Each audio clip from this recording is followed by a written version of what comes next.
జై శ్రీరామ్. ఓం నమో నారాయణాయ.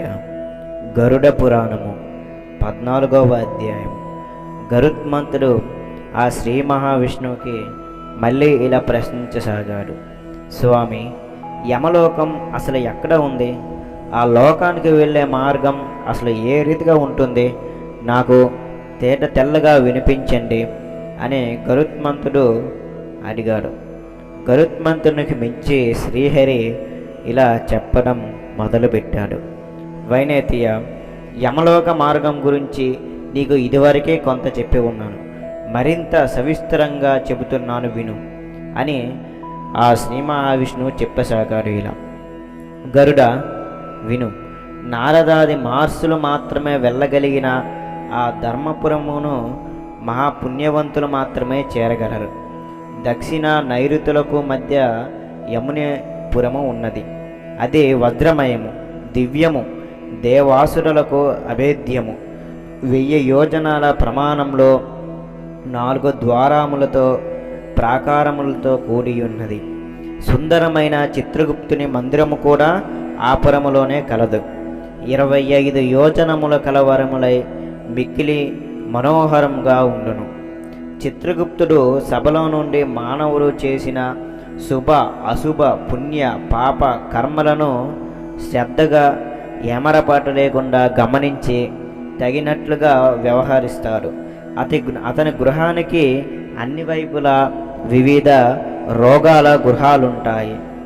చిత్రగుప్తుని ఇంటికి 20 యోజనాల దూరంలో 200 యోజనాల కైవారంలో అనేక సౌదాలతో వనాలతో గంభీర మనోహరంగా ధర్మరాజమందిరం ఒకటి ఉన్నది. ఆ మందిరంలోని ధర్మరాజు సభామందిరము మహిమాన్విత్వము. ఆ సభలో మహావైభవంగా నల్లని శరీరముతో ధర్మరాజు సింహాసనము అధిష్ఠించి ఉండును. గంధర్వులు అప్సరసలు ఆయనను సేవిస్తూ ఉంటారు. మృత్యువు పాసదారియగు కాలుడు చిత్రగుప్తుడు కృతాంతుడు మున్నగు వారందరూ అగ్నిస్వాత్తులు, సోమాపులు, ఉష్మాపులు, స్వాదంతువులు మొదలైన పితృగుణాలు, అత్రి, వశిష్ఠుడు మొదలైన మునులు, ఇంకా ఎందరో ధర్మశాస్త్ర వ్యాఖ్యాతలు అక్కడ ఉంటారు.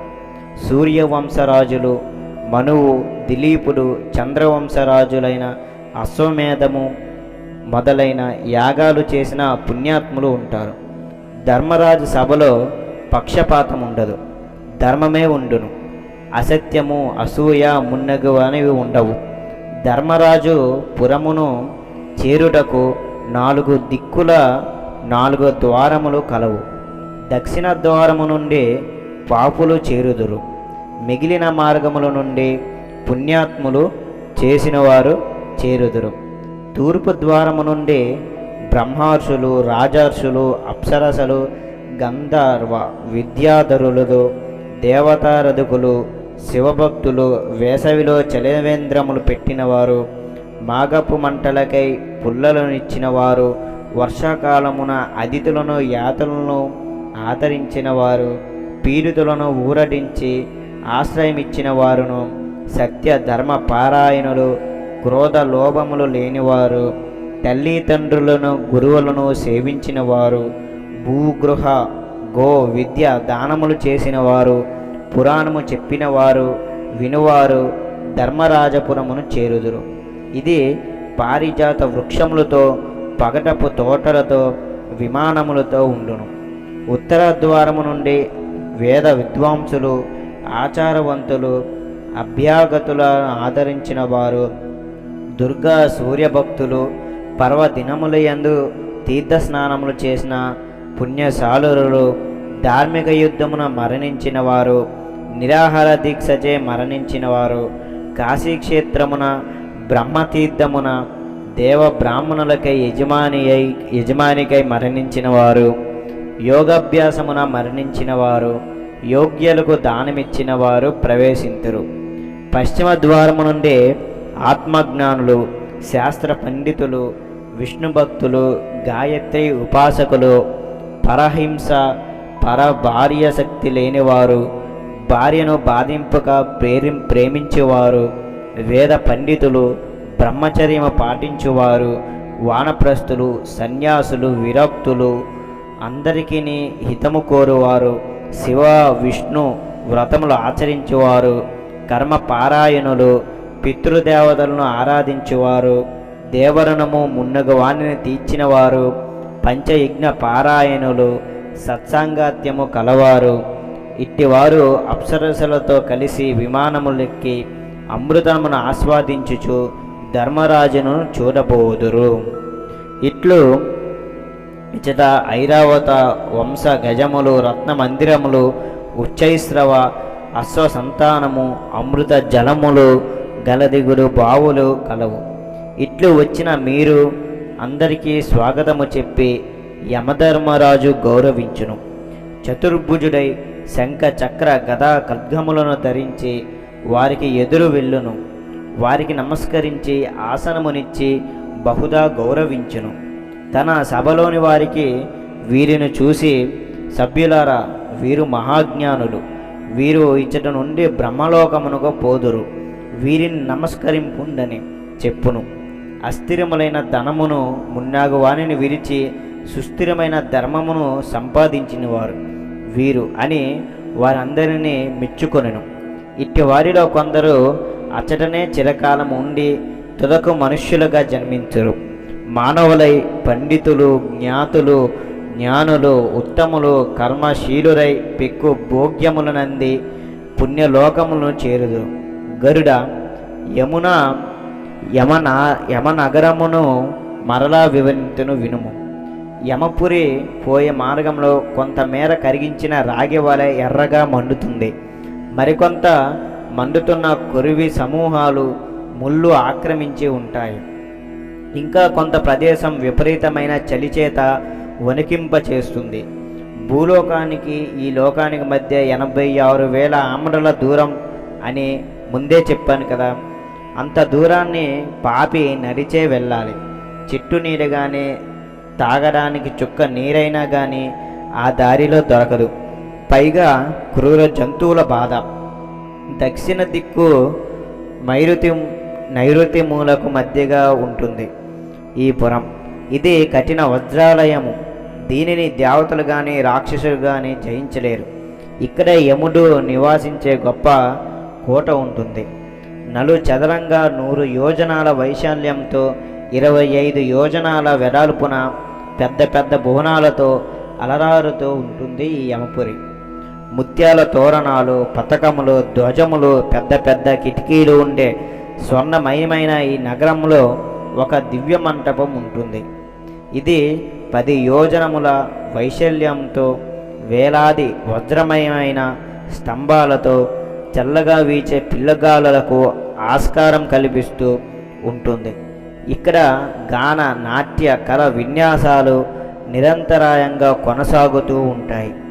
ఈ మంటపంలో దూతలు ఒకవైపు, భయంకరాకృతి కలిగిన రోగాలు ఒకవైపు యముని కన్నుసన్నల్లో సదా మెలుగుతూ చేతులు జోడించి నిలిచి ఉంటాయి. భీకర రూపంతో యముడు దర్బారు తీర్చేది ఈ మంటపంలోనే. దీనిని అనుకొని 25 యోజనాల వైశాల్యం, 10 యోజనాల పొడవు, నానా చిత్రాలంకారాలు ఉన్న చిత్రగుప్తుని నగరం ఉంటుంది. ఆ నగరం నందు గల ఒక దివ్యమైన మంటపంపై చిత్రగుప్తుడు కొలువుదీరి ఇంచుకైన తేడా లేకుండా జీవుల పాపపుణ్యాలు లెక్క రాస్తుంటారు. ఈ చిత్రగుప్తు నగరానికి తూర్పు దిక్కున రోగాలకు కొన్ని గృహాలు నిర్మించబడ్డాయి. అవసాన దశలో జీవునికి పీడించడానికి ఆ జీవులు చేసే పాతకాలు, ఘోరాలను బట్టి ఏ రోగం సంభవింపచేయాలో ఆ రోగాలకు ఆజ్ఞ ఇవ్వడం జరుగుతుంది. ఈ భాగాన్ని 4 ఉపవిభాగాలుగా విభజిస్తే అందులో ఒక్కొక్కటి చొప్పున రోగానికో ప్రత్యేకత గృహం కేటాయించబడింది. ఈశాన్య భాగంలో తలకు సంబంధించినవి, తూర్పున జ్వరాలు, దక్షిణాన పార్శ్వరోగాలు, పశ్చిమాన అజీర్ణ రోగాలు, ఉత్తరాన ఉదర రోగాలు, ఆగ్నేయంలో మూర్ఛ రోగాలు, నైరుతిలో అతిసారం, వాయువ్యంలో సన్నిపాత రోగాలు కొలువు తీరి యముని ఆజ్ఞ కోసం సదా ఎదురు చూస్తూ ఉంటాయి. యముని వాసానికి దక్షిణ భాగం పాపం చేసిన వారి శిక్షించేందుకు గొప్ప విశాలమైన స్థలం ఉంది. ఇక్కడ ఆయా పాపులు చేసిన వారికి తగిన శిక్షలు విధించబడతాయి. అవి కూడా చిత్ర విచిత్రాలుగా ఉంటాయి. జీవుడు సంవత్సరం తర్వాతనే యముని పట్టణమైన వైవస్వతం చేరుకుంటారు. దీనికి ముందుగా అతడికి 20 ఆమడల విస్తీర్ణం కలిగిన చిత్రగుప్తుని పట్టణం దారిలో కనిపిస్తుంది. అయితే చిత్రగుప్తుడు చీట తీసి జీవుని పాప పుణ్యాలు లెక్క చెప్పేలోగా యమపురిలోని ధర్మధ్వజులను వాని దర్శనం చేయిస్తారు. యమభటులు నవధాన్యాలు ఇతడికి ప్రీతికరమైనవి కావడం చేత ఎవరైతే నవధాన్యాలను దానం చేస్తారో వారికి ధర్మధ్వజుని వల్ల మేలు కలుగుతుంది.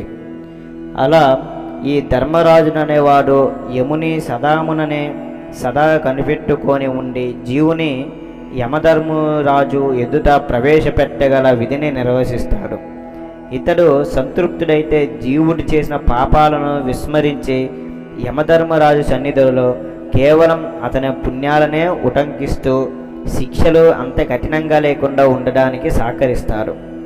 ధర్మధ్వజుని సంతృప్తిపరచడానికి సప్తధాన్యాలు, కందులు, ఉలవలు, శనగలు, తిలలు, మినుములు, గోధుమలు, అనుములు వేరువేరు పాత్రలో ఉంచి దానం చేయవలసి ఉంటుంది. పాపులైన జీవులకు ఏడాదికి గాని యమదర్శనం లభ్యం కాదు. అప్పుడైనా ఆ కాలుని రూపం ఎంత భీతి గొలుపుతుందంటే మహిషాసుని రూపుడై ఉన్న ఆ ఉగ్ర విగ్రహుని సూటిగా చూడలేక పాపులకు కళ్ళు చీకట్లు కమ్ముతాయి. చిత్రమైన విషయం ఏమిటంటే పుణ్యాత్ములకు ఈ ధర్మప్రభు రూపమే న్యాయనాందకరమై తోచగలదు. ఒకవేళ జీవుడు మహాపుణ్యాత్ముడు సూర్య, బ్రహ్మ, విష్ణు, శివ, ఇంద్రలోకాలు పొందదగిన వాడైతే యముడే తన వాహనం విడి నిలబడతాడు. పైగా స్వయంగా పాద ప్రక్షాళన చేస్తాడు. ఆహా, ఏమి భాగ్యశాలి! పుణ్యమే కదా పుణ్యమంటే. కడు భీకర రూపరైన పాపులను వణికించే ధర్మ ప్రభువే వినయం చేత పుణ్యాత్ముని చెంత శాంతమూర్తి అయి నిలుచుట వింతల్లోకెల్లా వింత కదా. అతడొక్కడే కాదు, అతని కింకరులు కూడా చేతనున్న ఆయుధాలు చేజార్చి వినమ్రంగా నిలుస్తారు. శీఘ్రమే ఆ పుణ్యాత్ముడ వైవస్వత పట్టణానికి వీడ్కోలు పలికి తాను చేరదగిన దివ్యలోకాలకు వెళ్ళిపోతాడు. పాప పుణ్యాలు సమానంగా చేసిన జీవులు కొందరుంటారు. యముడు అట్టి వారిని త్వరగా విచారించి యుక్తాయుక్త విచక్షణ కలిగి మెలగమని, మరింత ఎక్కువ పుణ్యం చేసుకోమని, తిరిగి మనుష్య జన్మ పొందమని భూలోకానికే పంపిస్తాడు. మహాపాపాత్ముల సంగతి మనకు తెలిసిందే. యమకింకరుల చేత లాగబడి, కొట్టబడి, ఈడ్వబడి యముని ముందర పడవేయబడగా క్రోధ దృక్కులతో యముడు నిప్పులు రాలేలా జీవుణ్ణి చూస్తూ పాపాలకు తగ్గ నరకంలో త్రోసి వేయవలసిందిగా ఆజ్ఞాపిస్తాడు. పాపాలకు తగ్గ నరకంలో త్రోసి వేయవలసిందిగా ఆజ్ఞాపిస్తాడు. అక్కడ ఆ పాపజీవి యాతన వర్ణాతీతం. కొన్ని జీవం లేని శరీరం మట్టిలో కలిసిపోవచ్చు, కానీ పుణ్య పాపాలను వెన్నంటే తెచ్చే సూక్ష్మ శరీరం మాత్రం పాపిని నానా హింసాలకు గురి చేస్తుంది. శరీరతత్వం ఈ విధంగా ఉండి కూడా జీవునికి మానవ జన్మ లభించడమే గొప్ప అదృష్టం. దానికి కారణం మొదట్లోనే చెప్పబడినది. నరజన్మ దుర్లభం, అందులోనూ ఉత్తమ కులంలో జన్మించడం ఇంకా దుర్లభం. చచ్చిన వారింట సూతకం తీరని దినాలలో ఏ బంధుత్వము లేకుండానే భోజనానికి ఆశపడేవాడు, ఇతరుల భార్యలను ఆశించేవాడు, తనకు తగని హీన వృత్తులను చేసేవాడు అల్పాయుష్షు చేత మరణిస్తారు. ఇహపర సాధకమైన సత్కార్యాలు చేయనివారు, పెద్దలను పూజించని వారు, పరిశుద్ధులు కానివారు, దైవభక్తి లేనివారు, పాపాలు చేసేవారు, మిత్రదోహానికి పాల్పడేవారు యమలోకంలో ఎప్పుడూ నివాసం ఉంటారు. పరుల చేటునే తప్ప మేలు కోరని వారు, అసత్యాలు ఆడేవారు, శాస్త్ర విరుద్ధంగా నడిచేవారు, భూతదయలేని వారు, తనకు విహితమైన ధర్మాన్ని విడిచి పరుల నిమిత్తం చెప్పబడిన ధర్మాన్ని అనుసరించేవారు, వేద శాస్త్రాల్ని విక్రించేవారు యమలోకంలో యాతనలు అనుభవిస్తూ ఉంటారు. పుణ్యతీర్థాల్లో స్నానం చేయక, జప హోమాలు చేయక, శాస్త్రాలు చదవక గడిపే దినాలు వ్యర్థమైన రోజులే. శూద్ర జాతిలో పుట్టినవాడు బ్రాహ్మణులే దైవాలను తలిచి భక్తిగా వారు చేసిన కార్యాలు చేసి దాసుడై వర్తించినప్పుడు సద్గతి పొందగలడు. అతడు వేరొక కర్మమేది చేయనక్కర్లేదు. పాపములు మనోవాక్కాయ కర్మల చేత చేయబడుతూ ఉంటాయి. ఎక్కువగా పాపాలు చేసిన వాడు కుక్క, నక్క వంటి నీచ జన్మలు పొందుతారు. తక్కువ పాపాలు చేసేవాడు పూర్వజన్మనే పొందుతారు.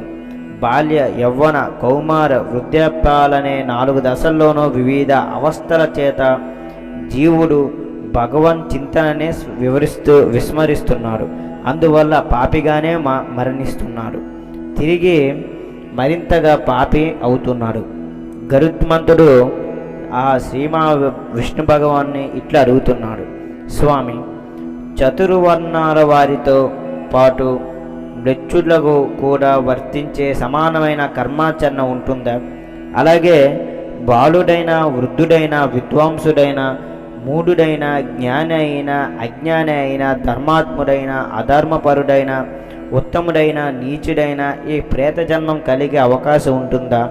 వీరికి అకాల మృత్యు ఎలా సంప్రాప్తిస్తుంది అని అడుగ్గా శ్రీహరి ఇలా చెప్పుతూ ఉన్నాడు: వైనేతయ్య, అకాల మృత్యువు సమీపించినప్పుడు దానిని ఎటువంటి తారతమ్యము లేదు. బలవంతునైనా అది సునాయాసంగా ఛేదించుకోగలదు. మరణం పొందే సమయంలో అతని జీవం గ్రహించడానికే యముడు నియమితుడై ఉన్నాడు. జీవులు రకరకాలైన దోషాల చేత ఆయువు ముందుగానే తీరిపోయి అల్పాయుష్కులవుతున్నారు. ఈ విషయం చర్వనంగా చెప్పడానికి కారణం ఒకటే: స్వయంకృతంగా మానవుడు చేసుకునే అపరాధాలకు అతడే బాధ్యుడు. యుక్తాయుక్త విచక్షణలన్నీ ఇచ్చినప్పటికీ దానిని సద్వినియోగం చేసుకోలేక, సత్కర్మలు ఆచరించక, ఇపహారాలకు రెండింటికి చేడే జీవుని రక్షించడం ఎవ్వరికీ సాధ్యం. సౌశల్యం విడిచి చరించి తిరిగి నానా జంతు, క్రిమి, కీటక యోనుల్లో పడి దుఃఖదాయక జీవితం గడిపే కంటే బుద్ధిలేమితనం ఇంకొకటి ఉండదు. అతి గొప్ప సదవాకాశం, అమృత కలశం వంటి మనుష్య జన్మ వ్యర్థం చేసుకోవడం మూఢుని మాత్రమే సాధ్యము. యుక్తాయుక్త విచక్షణ జ్ఞానం కలిగిన యముని సైతం మెప్పిస్తారు. కనుకనే పుణ్యాత్ముల్ని యముడు స్వయంగా పూజిస్తారని చెప్పడం జరిగింది కదా. తాను పూజించడం మాత్రమే కాదు, తన సభ్యులను చూసి, ఓ సభ్యులరా, మీరు కూడా ఈ పుణ్యాత్మునికి నమస్కరించండి. ఇతడు నా మండలాన్ని భేదించుకొని బ్రహ్మలోకానికి వెళ్తాడు. కనుక మీరంతా ఇతనికి నమస్కరించండి అని సభ్యులతో అంటాడు. పిదప పుణ్యాత్ముని చూసి సుఖదాయకమైన దేవత్వం పొందెదురుగాక అని జీవింతురు. ఎవరైతే నరజన్మమెత్తి సత్య ధర్మాలు ఆచరించరో వారు ఘోర నరకానికి పొందుతారని ఇంతకుముందే చెప్పబడింది. కాబట్టి శ్రేష్ఠులు, బుద్ధిమంతులైన వారు సర్వ విధాల ధర్మాన్నే సంపాదించాలి. భోగ సమానిత్యమైన పుణ్యస్థానానికి దయచేయండి అని యముడు చెప్పగా